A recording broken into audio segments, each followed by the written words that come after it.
la chambre de ma fille. La chambre de Loredana est restée intacte depuis son départ.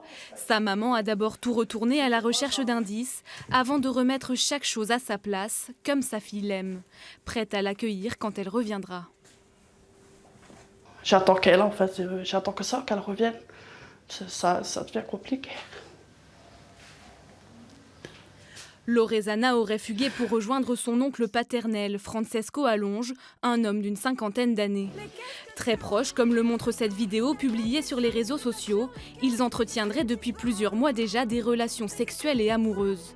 Le 25 mai dernier, l'adolescente profite d'une sortie scolaire à la mairie de Tourcoing pour s'enfuir en courant. Ce jour-là, sa mère avait la ferme intention de les séparer. Qu'est-ce que c'est les derniers mots que vous lui avez dit avant qu'elle parte? Pas qu'on irait au commissariat pour prévenir que son oncle était trop proche d'elle.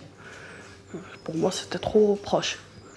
Mais après, c'était trop dans le sens où même vestimentaire, elle changeait quand elle allait avec lui. Dès qu'elle devait aller voir, c'est une fille qui aime bien être en jean, basket. Et du jour au lendemain, elle veut des jupes, elle veut se maquiller, un peu trop même. Mais toujours quand elle devait le voir. Pourquoi Loredana s'est-elle enfuie? Pourrait-elle être enceinte, comme ses amis l'ont confié aux enquêteurs? Son oncle serait-il le père? Et surtout, où est-elle? En Italie, en Espagne ou en France?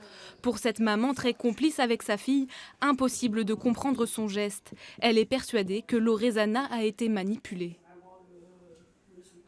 C'est une enfant qui est très influençable et très naïve. Donc pour moi, oui, il a trouvé les mots pour l'amadouer, comme on dit. Moi, tout ce que je veux, c'est ma fille. Après, ça reste ma fille. Les erreurs, on en fait tous dans notre vie.